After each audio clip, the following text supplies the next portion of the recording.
My name is Lee. I'm the co-founder and CEO of Pulsar Innovations. So our company is a startup support company, and what we do is we help startups get the pitch, expertise and tips that they need, host events, we do retreats, and then also do consulting to help startups get the information they need to go global. I put together this mini slideshow to help you all. Next time you have a pitch in front of an investor or in front of any crowd, really. So yes. So what is the goal of a pitch? The goal of a pitch is not just to raise money right then and there, okay? The goal of the pitch is to establish trust with the people that you're pitching to.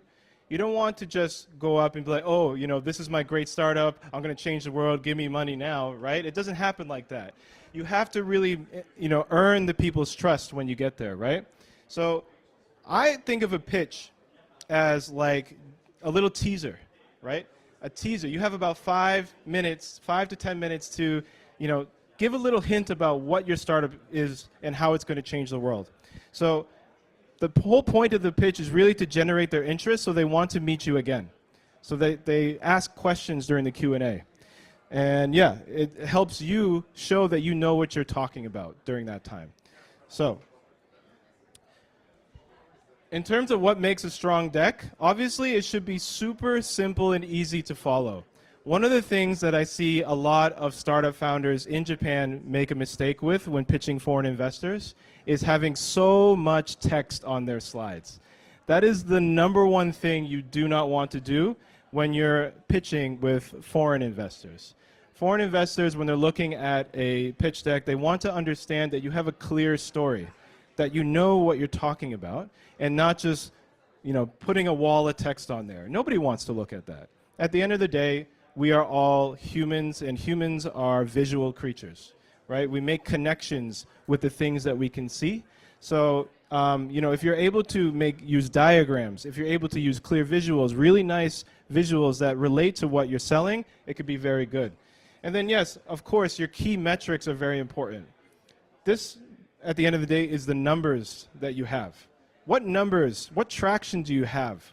That should be front and center, because at the end of the day, the investors want to know how much money they're going to be making from your startup.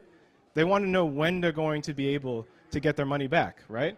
And then, yes, just making sure, obviously, it's visually clean, having a nice template, having a nice flow to your deck is very, very important. So this is what goes into making a really strong deck. Now, with that being said, you might hear resources saying, oh, you need 20 different slides, or you need 15 different slides. Some people may say, oh, you only need 5 slides. No, these are, from my experience with Antler and going through the accelerated program, talking to investors, talking to founders, the top 10 most important slides. And these are the problem slide. Do you have a clear, specific point that is urgent and that is something worth solving? So many founders don't put enough data in their problem slide, and that is something where if that is fuzzy, the investors are going to shut off right away. They're not going to care, all right? Then, within 30 seconds, you should probably get to your solution. How are you going to solve the problem? What is your unique solution to the problem that you are so passionate about solving, right? Next is your business model. Anyone know what a business model is? How you make money, right? How are you making money? Are you charging a subscription? Are you the razor blade model? Are you doing some other type of business model, okay? It's very, very important to show investors how you're making money so that they know how they're going to make money. And then traction as well. Traction is just basically how many customers have you sold? How much money have you made so far? And yeah, basically proof that your solution works in the market. Next, the competitors. But yes, they want to know and understand, okay, that you understand who your competitors are. If you say that you don't have any competitors, then you have not done your research. Because in any way, there's direct and indirect competitors. Next, your go-to-market. This is one question that got me tripped up a lot of times in Antler. They would ask me, how are you going to get your first 1,000 customers? What about your next 10,000 customers, right? So you need to have a plan for each stage of your pitch, of your product's life cycle. Next, the team. Are you the right team to do it? If you don't have the credentials from your background and your experience, then they're probably not going to invest in you. Because at the end of the day, investors invest in the people, not just the idea. They want to understand, hey, this team can solve this problem. Why? Because of your background, because of your connections, because of your experience. This is a very important slide that most people just forget about. They just put their image there or maybe an icon or something. They don't really take it too seriously. Next, what is your vision? How big can this company actually be? Are you just going to be in Japan, or are you planning, do you have global ambitions? Talk about that in your slides so that investors know, okay, this can be a $100 million company. This can be a $1 billion company later on. And then finally is the ask. So, you know how many pitch decks I've seen that they don't even include an ask at the end? What is the point of a pitch deck? Right? The whole point of a pitch deck is to ask somebody for money, right?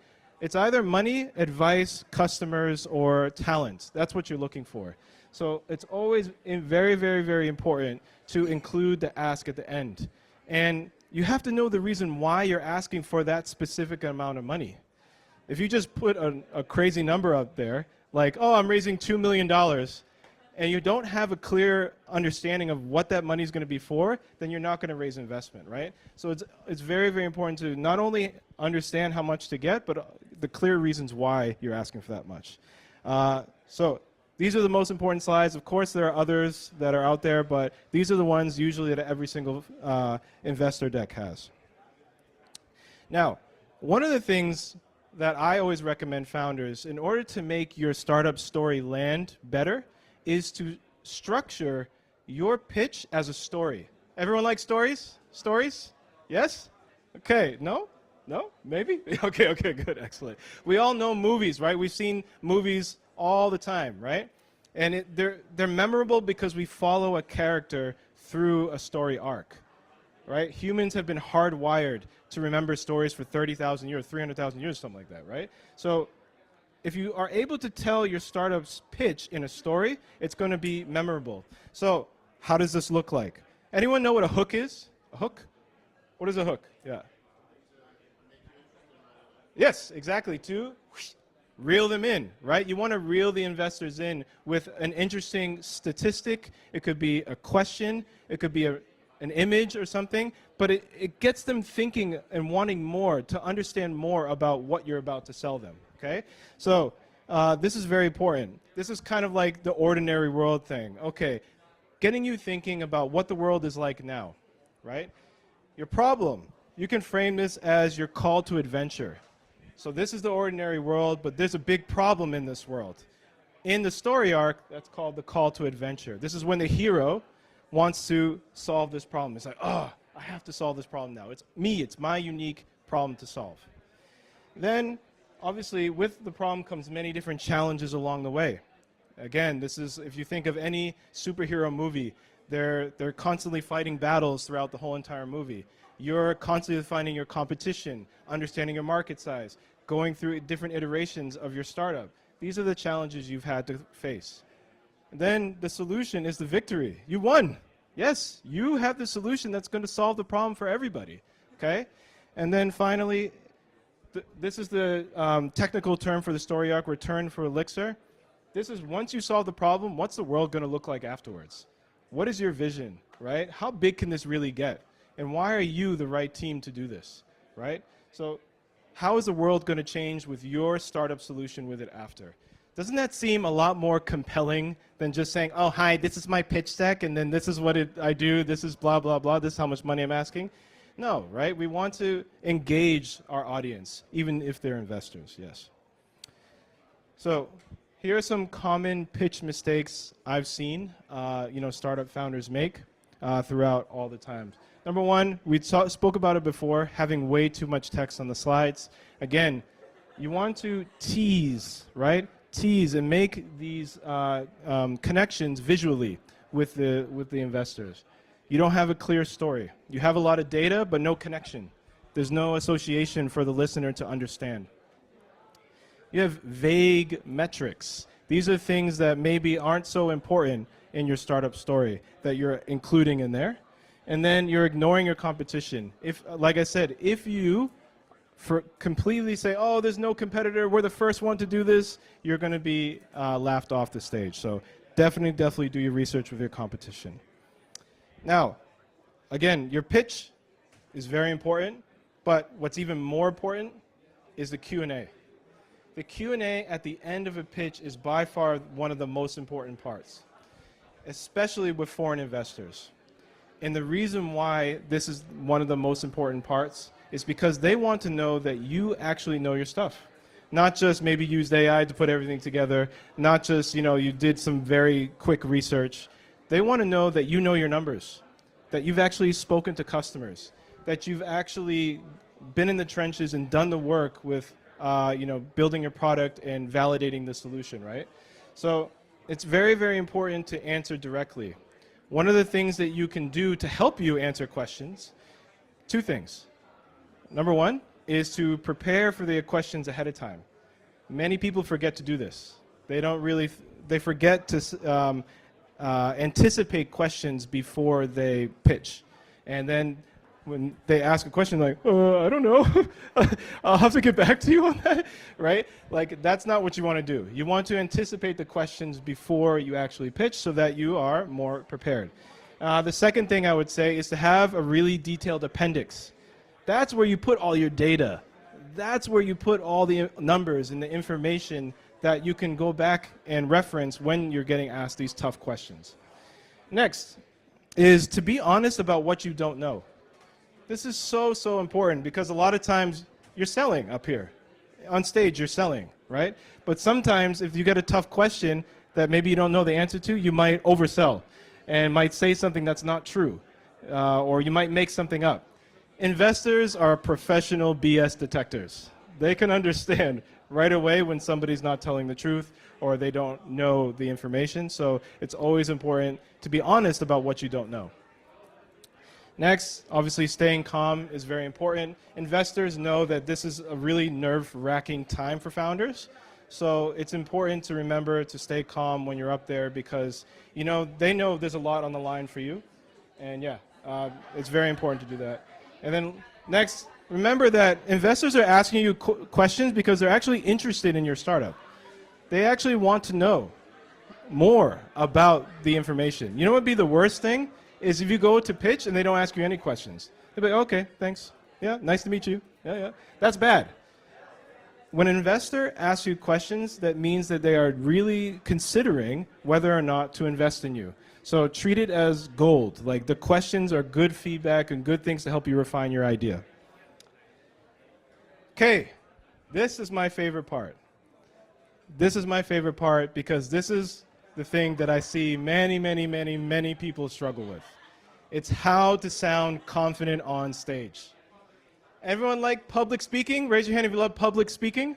Oh, just one person. Okay. No? Okay, no. Right? Did you know that 75% of people, 3 out of 4 people, actually fear getting up in front of stage and actually pitching, right? It's really scary. It's hard. You have all these eyeballs looking at you. How to feel confident, especially when you're pitching investors, maybe a panel of investors, right? Really scary people who have all this money that I need. How to stay calm, how to sound confident in that situation. It's really hard, right? Well, some things that you can do that will help you sound more confident in that situation is to dial down the speech. Speak a little bit slower than normal. And this is very important because when you speak so fast, it actually shows that you're a little nervous, right? Sometimes people speak too fast because they want to get it out and they want to over-explain and they don't know what they're saying and then yeah, it becomes like this. Can you understand what I just said there? No, right? That's the thing, whereas if you are speaking at a nice, slow pace, it also shows and signals to the investor that you know what you're talking about, that you can take your time, right? Next is pausing. People forget to do this with their voice and with their speech, and they don't plan for pauses. But especially if you're using in a hook or really important data, adding a timely pause in there can really make an impact. And it's very, very important to use pauses as a way of showing that. Eye contact.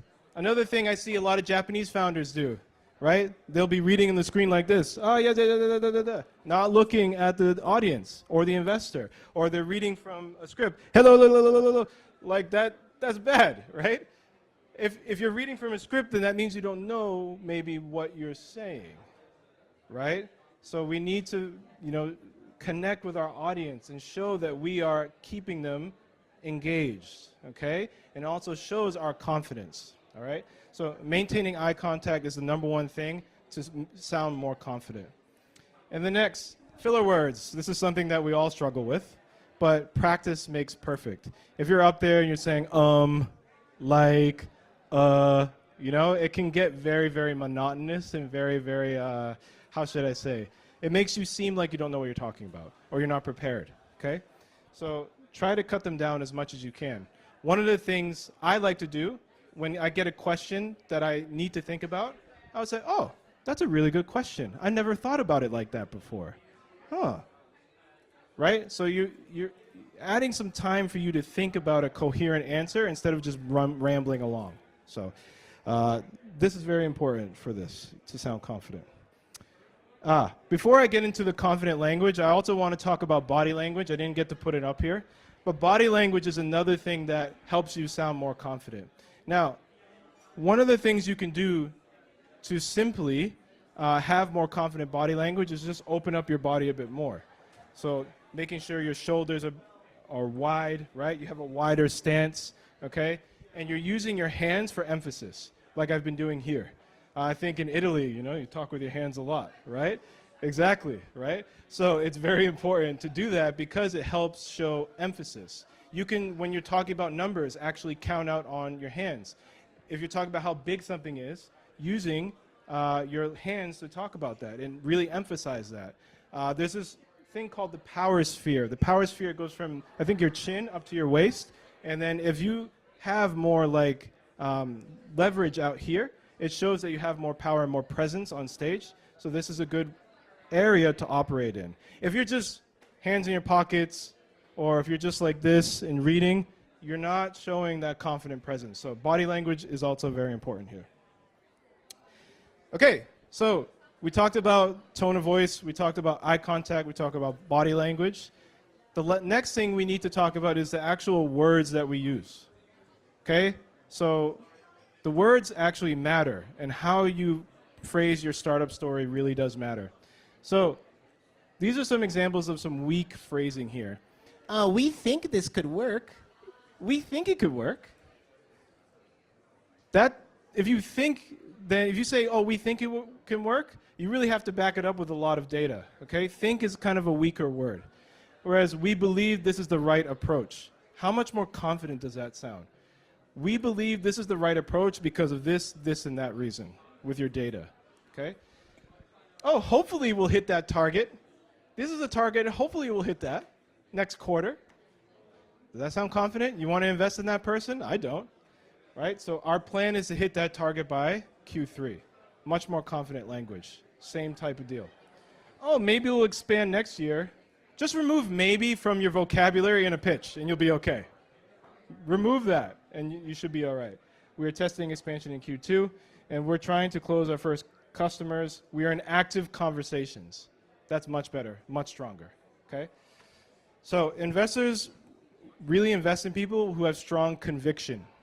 Think of, the people who got invested in the past, like Elon Musk, Sam Altman, like these type of people. They speak with conviction because they're prepared, they know their stuff, and they do it often. So using confident language, body language, tone of voice, this is all going to help you when you get in front of them. And finally, I just want to talk about some quick do's and don'ts and one last idea here. So make sure to always be clear and concise from the first slide to the last slide. It's so, so important. Not a lot of text, confident speech, less text, more visuals. Being clear and concise is going to help you a lot. Lead with traction. Lead with the numbers. Sometimes founders bury them deep, deep, deep, deep, deep in their pitch deck or in their appendix. Oh yeah, by the way, we had $2 million in sales last year. What? Why didn't I hear about that in the first bit? That's what the investor cares about the most, right? So lead with that. Tell one simple, connected story. Try to frame your startup's pitch in that hero's journey story arc or another story arc, so it's easier to understand. And obviously be honest about what you know and don't know. It is so important to never BS an investor because they are professional BS detectors, okay? Next, please don't do this. Overcomplicate things, all right? All that extra data goes in your appendix. Wait for the Q&A so you can refer back to that. Overselling. This is the stuff I talked about where you are making stuff up or trying to over-explain things. Don't do that. Be honest with what you don't know. And then reading directly from your slides, this is obviously a really bad thing to do. You can reference it like I just did and come back to your audience. Make sure you always bring your eyes back to your audience so they know that you're looking at them and that you are engaged with them. And then faking confidence you don't feel. Sometimes I've seen this where people have learned maybe 1 or 2 tricks and then they overdo that trick, right? You don't want to do that. You want to make sure you're rehearsed, you want to make sure you're practiced, and you want to make sure that you have had maybe some practice runs with a friend or an investor or a mentor before getting in front of them. And then it doesn't need to be perfect. Investors know you're human. Sometimes you might get so nervous. Take a deep breath. Okay, I'm back, right? And come back to the present moment and be able to finish your pitch from there. Just be clear, credible, and convincing. And then, that's pretty much it with regards to the pitch tips. I'm happy to answer any question you guys may have had at all from this. But yes, that's it for the pitch tips, yes. Yes. Any questions about the pitch tips? Pitch tips at all? Anyone? Can I give a feedback to you? Like after Sure. I'm hearing Lee's presentation, I noticed you're really professional. Like seeing you doing presentation really I was witnessing from here, the way you use the gesture, the way you talk. I think audience people could learn a lot, I hope. I hope so too. What do you guys think? Any comments? Okay. Anyone have any questions, anything at all? Yes? I just want to ask, how much investors do their due diligence before even seeing your pitch, right? Do they have a pre-access to your deck so they know briefly about your industry, or you have to kind of give them the numbers, everything from scratch? It's a really good question. It really depends on the environment that you're in. If you're in, for example, the Ventures event where you have to apply with your pitch deck first, of course some of the investors will take a look at it first, but in terms of actual due diligence, they probably won't do that unless they're really interested in investing in you. Because the pitch deck has a lot of missing context from what you're about to say. It's just part of the story. They want to hear from the founder really before that. So if they're interested, they're going to spend the time and the effort to go and do due diligence afterwards. But they might review your deck beforehand. Yes, that's common practice. Yeah. So usually how much time does successful people, at this pitch competition usually, spend their time? Like a week, a month, or a year? Or it can be a great place to validate your business ideas, hypothesis, and depends on what the judge is gonna say. If it's kind of positive, that means this is actually doable. Is that So I want to understand the question. So how long do founders usually prepare for in order to get to the pitch? Right? Is that it? Yeah, so it really depends on the stage of the business as well. So, sometimes founders are running a business already that's making revenue without even a pitch deck. And then they're just preparing a pitch deck in order to raise investment to really scale afterwards. So it really depends. With them, they could just prepare the day of and talk about numbers in that sense. But if you're a pre-seed founder, somebody who's just starting out, you might need a month in order to get ready, right? With regards to in the actual pitch, getting validation, you won't necessarily get validation, but you will get feedback, and really valuable feedback from the investors who their job is to review thousands of pitch decks. That's their job. So they've seen all different types of business models from various different industries. It's really a great opportunity for people to learn about where their startup story needs to be refined in order to raise the investment next time. So yeah, that's a really great question. Yeah. Like, let's say you want to practice your business thinking skill, right? By participating in those, like a pitch. Are there any, like, you doing that too much? Now the, like, investor already knows your face. So, oh, another idea, another pitch. Is that a positive sign that you just going there so much versus, oh, like this, just this and that, you know? I love that question because I myself am one of those guys. I did Antler 3 times and failed each time, right? I went through the program once, I failed again, twice, failed again, third, failed again, but every single time, the reason why I got re-accepted into the program is because they knew that I didn't give up. You know, one of the things that is really hard to teach is resilience. You know what I mean? So as long as you're not making the same mistakes over and over and over again, and you're listening to the feedback, taking it on, that's where they're going to really respect you. So get out there and pitch. Pitch in competitions, pitch in front of an investor, pitch in front of your friends, in front of somebody else. Like, just get as much feedback as you can. It doesn't matter if you're seen as that guy who's always pitching another pitch, because you might pitch 100 investors, but the 101st one's going to invest in you. You know what I mean? You just have to have that mindset in order to keep going in entrepreneurship, because it's really tough, man. It's really hard to raise investment, you know? So never think that your idea is too crazy. Some of the craziest ideas, like Airbnb or others, right? They were laughed at by other investors. So just keep on pitching. It's really a great way to get as much feedback as possible, yeah.